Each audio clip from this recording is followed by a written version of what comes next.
Es 1932. Son las 11 de la noche. La avenida San Juan de Letrán acaba de estrenar el primer rascacielos de México, el edificio de la Nacional, en la esquina con Venustiano Carranza. En el número 109 late la marquesina del Teresa. Del Pierrot, a media cuadra, se escapa una orquesta tocando Enamorada, un bolero recién grabado por un compositor veracruzano de 35 años y una cicatriz nueva en la mejilla izquierda. Se llama Agustín Lara. Todavía no es el Flaco de Oro. 4 cuadras al sur, en el Teatro Politeama, Toña la Negra canta ese mismo bolero cada noche a las 10. La banqueta huele a tabaco frío y a perfume barato. En este tramo hay 7 cines encendidos, 3 cabarets abiertos y una churrería que huele a canela. Esta calle inventó un verbo para lo que la gente viene a hacerle: sanjuanear. 53 años después, ese mismo pedazo de banqueta amanece cubierto de concreto pulverizado. Un edificio de 6 pisos se colapsó de madrugada sobre la avenida. Adentro había un café que llevaba abierto desde antes de la guerra, y esa calle, para entonces, ya ni siquiera se llama San Juan de Letrán. Cómo la avenida más viva de México perdió su nombre, sus cines y su música, por decisiones firmadas en 3 despachos concretos. Retrocedamos. En los años 30, San Juan de Letrán era una calle vieja. Tenía nombre desde 1548, cuando Fray Pedro de Gante fundó un colegio para mestizos que se llamaba, precisamente, Colegio de San Juan de Letrán. La calle se llamaba así porque el colegio estaba ahí. Era la lógica de la ciudad colonial. Los edificios daban el nombre a las calles, no al revés. El colegio duró casi 4 siglos. En 1933 llegó la piqueta. La Ciudad de México quería una gran avenida, un bulevar como los de París o los de Nueva York. San Juan de Letrán medía apenas unos metros de banqueta a banqueta y era imposible pasar 2 coches sin rozarse. El proyecto era ambicioso: ensancharla a 35 metros de paño a paño, hacerla la vía más importante de América Latina y unirla con Niño Perdido hacia el sur para atravesar toda la ciudad. El plan era serio y todo lo que estorbaba tenía que caer. Cayó el colegio de San Juan de Letrán, el que le daba nombre a la calle. Cayó el templo y convento de Santa Brígida. Cayó la capilla del Divino Salvador. Cayó el viejo Hospital de Naturales, fundado en 1553 para atender a los indios de la ciudad. Nadie lo defendió. Solo el arquitecto Vicente Mendiola alcanzó a rescatar la portada del hospital y la montó, piedra por piedra, en la casa de un secretario de Hacienda en San Ángel. Ahí sigue. Nadie escribió una carta al periódico. Y en poco tiempo, la avenida quedó terminada. Ancha, moderna, iluminada. En 1932, un año antes de las demoliciones, ya se había levantado en la esquina con Venustiano Carranza el primer rascacielos mexicano, el edificio de la Nacional. La avenida empezaba a parecerse a lo que sus proyectistas soñaron, y entonces se convirtió en el corazón de la ciudad. El Cine Teresa había abierto sus puertas en 1924. El ensanche de la avenida se llevó también su edificio original, pero en 1942, el ingeniero y arquitecto Francisco J. Serrano lo reconstruyó desde cero en el número 109 de la avenida. El nuevo Teresa se inauguró el 9 de junio de ese año. Tenía capacidad para 3.105 personas, vestíbulo de mármol, barandales de cristal, bronce, madera fina, una réplica de la Venus de Canova recibiendo a los asistentes. El público lo llamaba el cine de las damas metropolitanas. Ahí se estrenaba lo mejor del cine de oro. Ahí se veía a Pedro Infante en pantalla y, con suerte, en la banqueta a la salida. Buñuel grabó la marquesina del Teresa en una toma fugaz de Los Olvidados, en 1950. Está ahí, congelada en celuloide, para quien quiera verla. No era el único cine. En 4 cuadras coincidían el Mariscala, más al norte, entre Donceles y República de Cuba, el Princesa, a la altura de República de Uruguay, el Alameda, sobre Avenida Juárez, esquina con la propia San Juan de Letrán. Más adelante llegaría el Cine Latino, en Reforma pero en el mismo circuito. La avenida era un pasillo de marquesinas. En una sola noche podías ver un noticiero de la Metro, después un estreno mexicano, y todavía llegar al cabaret. Los cabarets estaban ahí mismo. En la parte alta de San Juan de Letrán operaba el Pierrot. En Santa María la Redonda, que hoy es el tramo norte del eje central, estaba el Salambó. Ahí en el Salambó, en 1927, un tenor famoso llamado Juan Arbizu escuchó por primera vez a un pianista flaco que tocaba boleros de su propia autoría. Le pareció que ese muchacho tenía algo. Lo contrató. Lo llevó a la radio. Ese muchacho era Agustín Lara. Lara cruzaba San Juan de Letrán todas las noches. Los cabarets de la avenida y de sus alrededores fueron su universidad y su casa. Componía canciones en las mesas. Escribía la letra de farolito bajo una lámpara oxidada que iluminaba la calle donde vivía.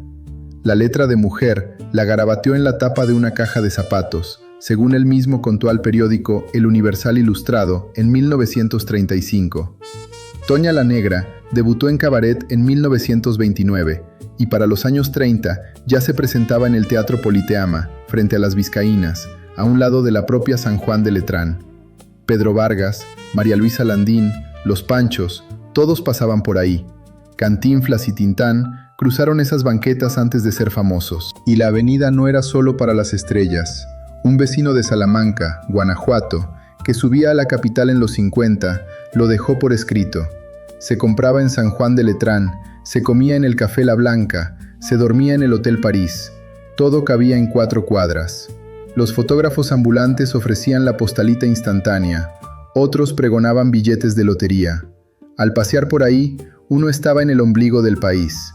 En 1935, el mismo gobierno que había abierto la avenida al automóvil ya había firmado un reglamento nuevo para los cabarets y salones de baile. Casi nadie lo tomó en serio. Se cumplía a medias, se corregía a medias, se olvidaba a medias. Pero ahí estaba. Y en 1954, con el regente Ernesto P. Uruchurtu recién nombrado, empezaron a cerrarse los cabarets. Al principio fueron los de otras zonas, después llegaron los grandes. En Reforma, a una cuadra de la avenida, el Waikiki de José Moselo, el más famoso de todos, fue clausurado ese mismo año, después de casi 2 décadas de funcionar.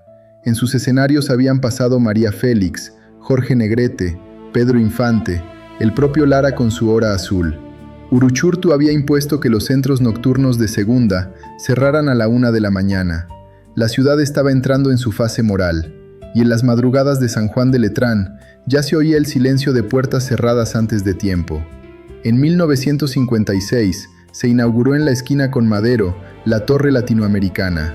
181 metros, 44 pisos, el edificio más alto del continente fuera de Estados Unidos. Fue el aplauso final. La avenida coronaba su época dorada con un rascacielos de cristal y aluminio, apoyado en 361 pilotes hundidos a 33 metros de profundidad. Ahí, arriba, uno podía asomarse y ver todo el escenario, los neones, las marquesinas, los carritos, la gente que sanjuaneaba, y desde ahí, casi sin darse cuenta, iba a empezar la caída. La caída no llegó en un día, se instaló despacio, decisión sobre decisión. Uruchurtu se quedó como regente hasta 1966. 14 años de política moralizante que fueron vaciando las noches del centro. Cerró burdeles, impuso horarios, persiguió lo que él llamaba lugares de escándalo. Muchos capitalinos lo aplaudieron, la ciudad se limpiaba, otros no. Los cabarets no volvieron, los músicos migraron a Acapulco y a Ciudad Juárez. La bohemia se dispersó. Los cines aguantaron un poco más, sostenidos por el cine de oro. Los cabarets del bolero fumado, no. Y en 1976 llegó al gobierno de la ciudad Carlos Hank González. Hank tenía un proyecto, ejes viales, un rediseño completo del tránsito capitalino, una malla de avenidas rápidas sin curvas, sin variantes, sin nombres locales. Para hacerla funcionar, había que borrar la ciudad anterior. En 1978 firmó el decreto que unificaba 9 calles en una sola: San Juan de Letrán, Niño Perdido, Panamá, Ruiz de Alarcón, Aquiles Cerdán, Gabriel Leiva, Santa María la Redonda, Ajusco, Abundio Martínez. La suma se llamó Eje Central Lázaro Cárdenas, en honor al presidente que gobernó México entre 1934 y 1940. 4 siglos de nombre borrados con una firma. El 25 de junio de 1979 se instauró el sistema. Casas expropiadas, familias desalojadas, árboles arrancados. Nadie fue consultado. Sobre Hank empezó a correr entonces una frase que se decía en mesas y camiones: nos quitó todo, menos nuestra rabia. Y aquí viene un dato que casi nadie recuerda. El 19 de septiembre de 1985, a las 7:19 de la mañana, un terremoto de 8.1 grados en la escala de Richter sacudió la Ciudad de México. Jacobo Zabludovsky, el periodista más escuchado del país, entró en su automóvil con un teléfono móvil recién instalado y empezó a narrar la destrucción en directo. Durante horas describió la ciudad devastada al aire libre. Cruzaba avenidas, pasaba junto a edificios derrumbados, contaba lo que veía. Y cuando llegaba al tramo que iba de Izazaga a Madero, no decía Eje Central, decía San Juan de Letrán. Una y otra vez, en vivo, en cadena nacional. 7 años después del decreto de Hank González que había abolido ese nombre, el periodista con más audiencia de México le llamaba con el que la ciudad se sabía. Nadie le preguntó nunca por qué. Quizá por costumbre, quizá porque en un pedazo de banqueta cubierta de escombros, la palabra vieja pesaba más que la nueva. Ese fue el gesto más silencioso de resistencia urbana de una ciudad entera, pero fue también, para muchos, el requiem. Porque mientras Zabludovsky la nombraba, la avenida se venía abajo. En la esquina de la propia San Juan de Letrán con la calle Victoria, un edificio de 6 pisos se derrumbó por completo. En la planta baja funcionaba un café que llevaba más de 50 años atendiendo desayunos desde las 7 de la mañana, el Café Superleche, frente a la Torre Latinoamericana. Los escombros llegaron hasta la mitad de la avenida. Las fotografías de los hermanos Mayo, hoy en el Archivo General de la Nación, muestran esa esquina convertida en paisaje de guerra. Unas cuadras más al norte, sobre la calle Iturbide entre Juárez y Artículo 123, otro edificio se vino abajo. Adentro había un plantel del CONALEP, una guardería y oficinas de la Secretaría de Gobernación. Al menos 120 personas perdieron la vida ahí. Al fondo de una foto emblemática se ven el Palacio Chino y las oficinas del diario El Universal. La avenida de los cines y los cabarets ya estaba tocada de muerte. El sismo terminó de tumbarla. Después del temblor, la ciudad hizo lo que pudo. Recogió escombros, enterró a los suyos, levantó lo que pudo levantar. Otros edificios quedaron a medias durante años. Algunos siguieron cayéndose por réplicas y por deterioro. En muchos predios donde antes había un café, un cine o una casona, no se construyó nada. Quedó el hueco. Y el hueco, en el centro de la ciudad, siempre se llena. Se llenó con puestos, vendedores de casetes primero, después de discos compactos, después de celulares desbloqueados, después de accesorios chinos, después de cargadores, memorias, USB, reparaciones express. En los edificios que quedaron en pie, las vecindades se dividieron en cientos de locales de 3 por 2 metros. En una sola manzana llegaron a operar 900 comercios de tecnología pirata o mayorista, según los propios locatarios entrevistados por medios como La Silla Rota. El Cine Teresa aguantó lo que pudo. En los años 80 y 90, ya sin público suficiente para las funciones familiares, viró hacia el cine para adultos. Aguantó otra década así, medio clandestino, medio tolerado. Sus dueños programaron películas pornográficas como último intento de mantener las puertas abiertas. En 2010, cerró. El INBA no movió un dedo para salvarlo, pese a que el edificio estaba catalogado como Patrimonio Cultural del siglo XX. Ni el gobierno de la ciudad, ni el gobierno federal impulsaron un plan de rescate. Hoy, el Cine Teresa es una plaza comercial llamada Centro Cel Teresa. Se venden fundas para celular donde antes proyectaban a Pedro Infante. 2 salas pequeñas al fondo funcionan como sedes alternas de la Cineteca Nacional. Es lo único que quedó del cine para 3.105 personas que Francisco J. Serrano levantó en Art Deco. El Cine Mariscala, unas cuadras al norte, quedó abandonado. Sigue en pie, pero cerrado. Los vecinos lo miran a diario esperando saber si algún día lo rescatan. El Cine Princesa, en la esquina con Uruguay, hoy es la Plaza de la Tecnología. El Cine Odeón, en la parte norte, fue demolido en los 70 durante la ampliación de Paseo de la Reforma. El Cine Alameda, sobre Juárez, quedó reducido a una fachada que sostiene un restaurante. El Cine Isabel, frente a Garibaldi, cambió tantas veces de dueño y de giro que ya nadie recuerda para qué se construyó. De los cabarets no queda nada, ninguna fachada reciclada, ningún letrero antiguo colgado como decoración, ni siquiera un pasillo interior que conserve el nombre del Pierrot. La única constante es la Torre Latinoamericana. Sobrevivió al sismo del 57 que tumbó al Ángel de la Independencia. Sobrevivió al sismo del 85. Sobrevivió al del 17. Sigue ahí, en la esquina de Madero, con sus 361 pilotes, mirando la avenida que la vio nacer. En 1997, el INBA la declaró monumento artístico. En 2002, el empresario Carlos Slim compró 8 pisos como parte de su proyecto de recuperación del centro histórico. La torre está bien cuidada. Es de las pocas cosas en la avenida que sí lo están. En 1994, abrió el metro San Juan de Letrán, línea 8. La estación tomó el nombre viejo, como si el subsuelo se acordara, como si a la ciudad, que ya no podía decirle San Juan de Letrán a la calle, todavía se le permitiera decírselo a la estación. Su logotipo es la silueta de la Torre Latinoamericana. Fue diseñada, junto con la Plaza Victoria Centenario, por el arquitecto Alberto Calach, el mismo que hizo la Biblioteca Vasconcelos. Es una estación buena. Se aparece justo debajo de donde estaba el Café Superleche.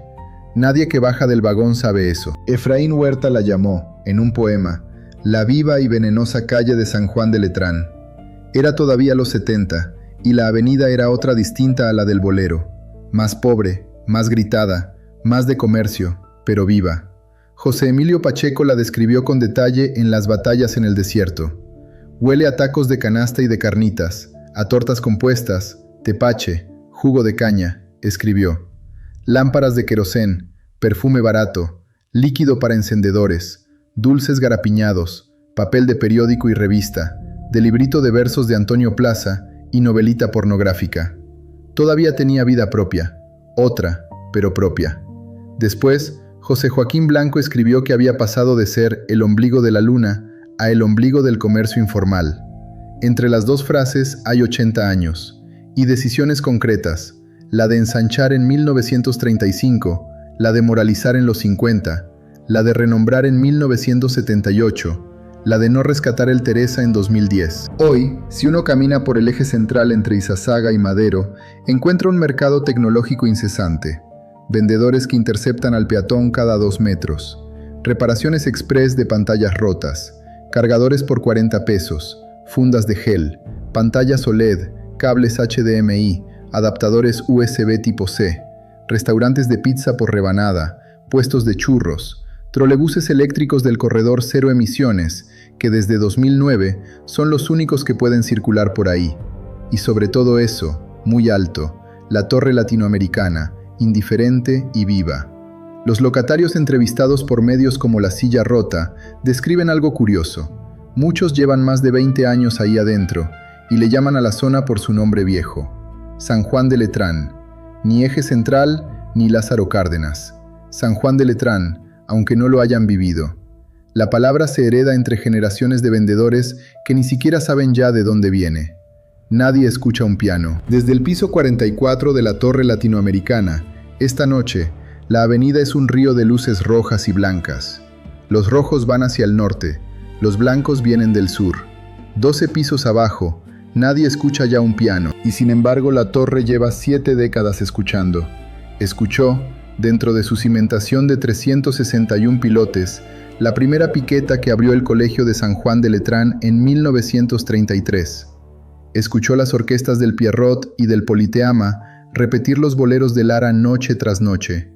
Escuchó los últimos aplausos del Waikiki antes del cierre de 1954. Escuchó, sin altavoz, la firma de Hank González al pie del decreto que borró 9 nombres de golpe. Escuchó, 7 años después, la voz de Jacobo Zabludovsky salir por un teléfono móvil de coche, llamando a la avenida por su nombre viejo. Escuchó, esa misma mañana, cómo el edificio del Café Superleche se venía abajo a 6 minutos de camino desde su base. Escuchó, décadas más tarde, la persiana metálica del Cine Teresa cerrándose en 2010, sin que ninguna oficina cultural del país descolgara el teléfono. Sigue escuchando. Ahora oye a un vendedor gritar, reparación de pantalla, el silbato de un trolebús eléctrico del corredor cero emisiones, la campana de un carrito de tamales, el eco de una vieja que le dice a su nieto que se apure, que vamos a sanjuanear. El nieto no le pregunta qué quiere decir. Se acaba el churro y se apura. La palabra la va a repetir dentro de 40 años, sin saber muy bien de dónde salió. La avenida no se murió por accidente, la borraron. La borró Jan González en 1978, con la firma que unificó 9 calles bajo un nombre nuevo. La borraron los ejes viales de 1979 con sus expropiaciones. La borró Uruchurtu antes, con horarios que apagaron sus cabarets. La borró un temblor 5 décadas después, con edificios que ni siquiera aguantaron una fachada. Y la borró, ya al final, el silencio institucional que dejó caer el Cine Teresa sin mover un solo trámite para salvarlo. Pero abajo, en el subsuelo, la línea 8 del metro tiene una estación que se sigue llamando San Juan de Letrán. Y arriba, 89 años después de que empezaran las obras del ensanche, un nieto en el Sanborns de Madero acaba de escuchar el viejo verbo de su abuela. Hay palabras más duras de tumbar que las banquetas. Si alguien de tu familia tiene una foto en San Juan de Letrán, en los 50 o en los 60, mírala esta noche. En el fondo puede aparecer una marquesina, un letrero, un carrito, un rostro. Cuéntanos qué ves en los comentarios. Los comentarios de este canal son de los pocos archivos vivos que le van quedando a esta avenida.